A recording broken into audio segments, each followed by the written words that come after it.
दोस्तों, स्वागत है आपका आज के मुख्य समाचार में, जिसमें दिन भर की सारी जरूरी और बड़ी राजनीतिक खबरों के बारे में आपको बताएंगे। लेकिन उससे पहले अगर आप भी बढ़ती महंगाई को लेकर भाजपा का खुलकर विरोध करते हैं तो वीडियो को लाइक करके अपना समर्थन दर्ज कराइए।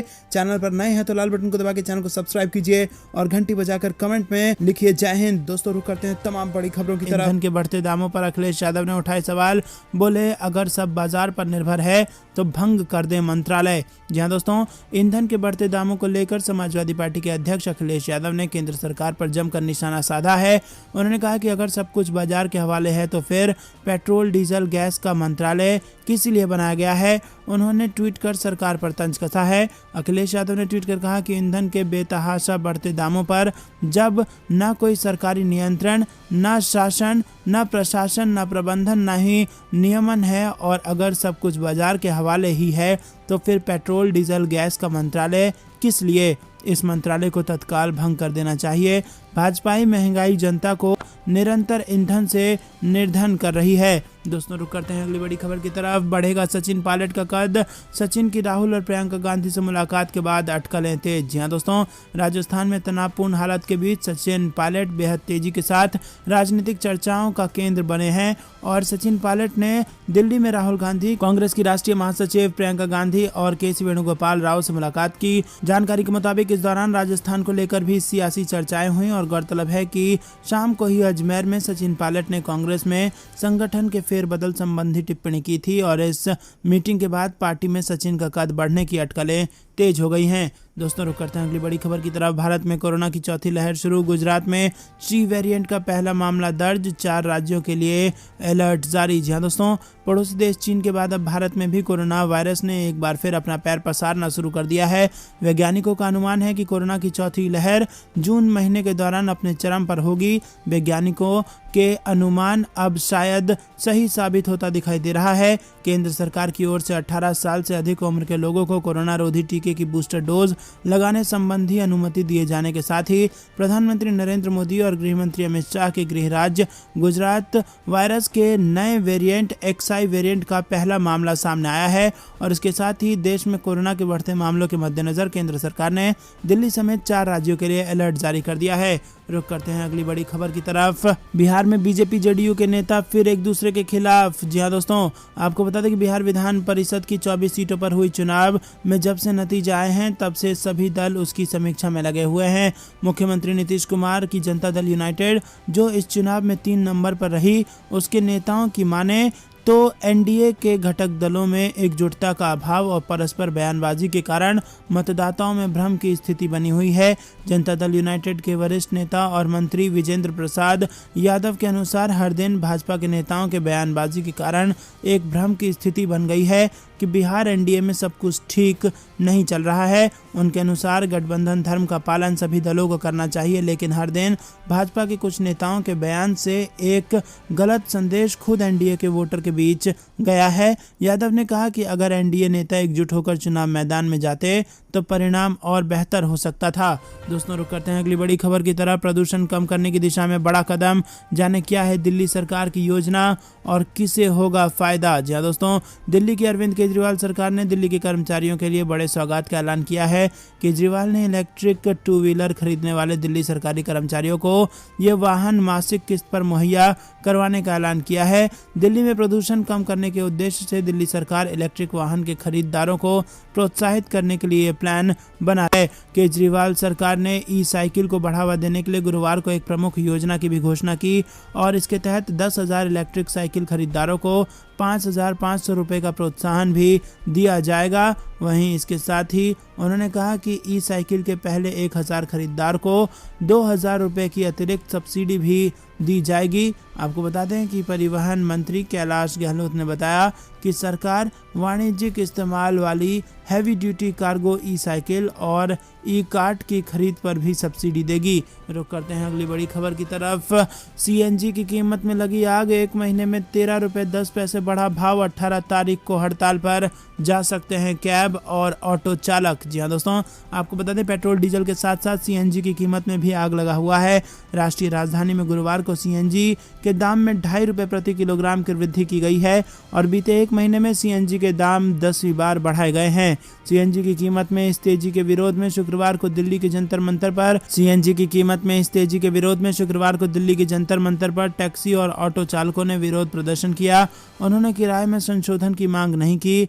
ऐसा नहीं करने पर 18 अप्रैल से अनिश्चितकालीन हड़ताल पर जाने की धमकी दी। सर्वोदय ड्राइवर्स वेलफेयर एसोसिएशन के अध्यक्ष रवि राठौड़ ने कहा कि सरकार को या तो सीएनजी की कीमतों में कटौती करनी चाहिए या किराए में संशोधन करना चाहिए। राठौड़ के अनुसार सीएनजी की कीमतें 70 रुपये प्रति किलोग्राम के करीब है, लेकिन हम अब भी अपनी कैब और ऑटो पुराने किराए पर चला रहे हैं। रुक करते हैं अगली बड़ी खबर की तरफ। दिल्ली में ऑटो टैक्सी सेवा भी हो सकती है महंगी। पेट्रोल डीजल और सीएनजी के बढ़ते दाम निकाल रहे हैं आम आदमी का तेल। जी हाँ दोस्तों, पेट्रोल डीजल और सीएनजी की कीमतों में बढ़ोतरी के चलते निजी वाहनों से चलना महंगा हो गया है और इन सब के बीच ऑटो टैक्सी सेवा भी महंगी हो सकती है, क्योंकि बढ़ी कीमतों के विरोध में टैक्सी यूनियनों ने विरोध शुरू कर दिया है।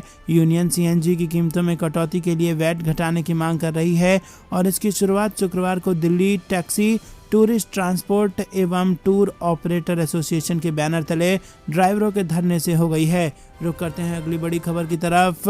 कांग्रेस ने अमित शाह पर हिंदी थोपने की कोशिश करने का लगाया आरोप, कहा ये जनता का ध्यान हटाने की कोशिश है। जी हाँ दोस्तों, कांग्रेस ने गृह मंत्री अमित शाह पर हिंदी थोपने की कोशिश करने का आरोप लगाया है। पार्टी ने शुक्रवार को कहा है कि ऐसा करके वो इस भाषा का नुकसान कर रहे हैं। अमित शाह महंगाई और अन्य मुद्दों से जनता का ध्यान हटाने की कोशिश कर रहे हैं।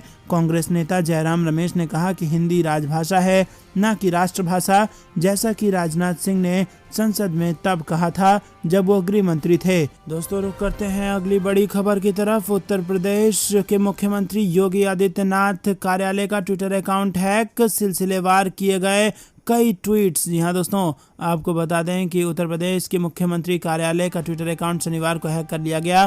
प्रदेश के मुख्यमंत्री कार्यालय के ट्विटर अकाउंट पर मौजूदा वक्त में करीब 40 लाख फॉलोअर्स हैं। सीएम कार्यालय के ट्विटर हैंडल को हैक कर हैकर ने सिलसिलेवार कई ट्वीट किए और साथ ही उसने बड़ी तादाद में सोशल मीडिया यूजर्स को अपने पोस्ट में टैग भी किया।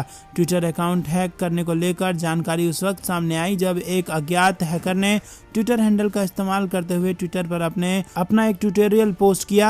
इसके अलावा यूपीसीएमओ अकाउंट पर एक कार्टून की तस्वीर को प्रोफाइल पिक्चर के रूप में इस्तेमाल किया गया और हैकर ने ट्विटर अकाउंट के बायो में छेड़छाड़ की थी, जिसे बाद में ठीक कर दिया गया। 27 सीटों पर यूपी में मतदान, चुनाव आयोग ने इसको लेकर दिया बड़ा बयान। जी हाँ दोस्तों, आपको बता दें ये बड़ी खबर उत्तर प्रदेश से आ रही है। 27 सीटों पर उत्तर प्रदेश में मतदान। जी हाँ दोस्तों, चुनाव आयोग का दावा है कि मतदान केंद्र पर सुरक्षा के कड़े इंतजाम किए जाएंगे। साथ ही साथ मतदान केंद्रों पर वीडियोग्राफी कराई जाएगी। सुरक्षा के मद्देनजर स्थानीय पुलिस, पीएसी और पैरामिलिट्री फोर्स के जवानों को भी तैनात किया जाएगा। रुक करते हैं अगली बड़ी खबर की तरफ। मुलायम सिंह यादव पहुंचे इटावा, विधान परिषद चुनाव में करेंगे मतदान। जी हाँ दोस्तों, समाजवादी पार्टी के संस्थापक मुलायम सिंह यादव शुक्रवार को इटावा पहुंच गए हैं। 9 अप्रैल को होने वाले विधान परिषद चुनाव के दौरान इटावा फर्रुखाबाद सीट से सपा कैंडिडेट के लिए मतदान करेंगे। आपको बता दें कि यूपी विधान परिषद की 36 सीटों के लिए मतदान होना है और इस दौरान भाजपा और समाजवादी पार्टी के बीच कड़ा मुकाबला देखा जा रहा है। रुक करते हैं अगली बड़ी खबर की तरफ। आरएसएस बीजेपी के खिलाफ राजनीतिक दलों को एकजुट करने के लिए चल रही है बातचीत। जी हाँ दोस्तों, आपको बता दें कांग्रेस नेता और लोकसभा सांसद राहुल गांधी ने शुक्रवार को कहा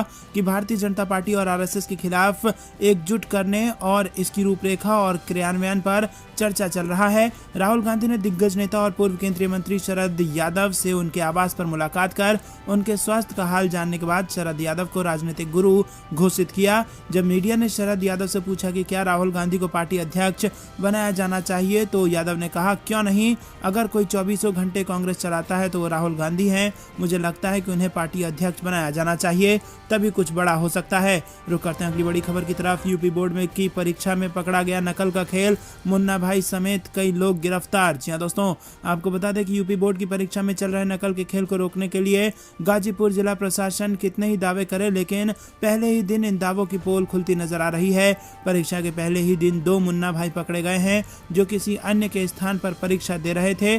दरअसल स्पेशल टास्क फोर्स ने नकल का खेल उजागर किया है। गुरुवार को सैदपुर तहसील के केदारनाथ इंटर कॉलेज से परीक्षा केंद्र से 2 किलोमीटर की दूरी पर स्थित पंचायत भवन से परीक्षा की कॉपी लिखे जाने का खेल पकड़ा गया है।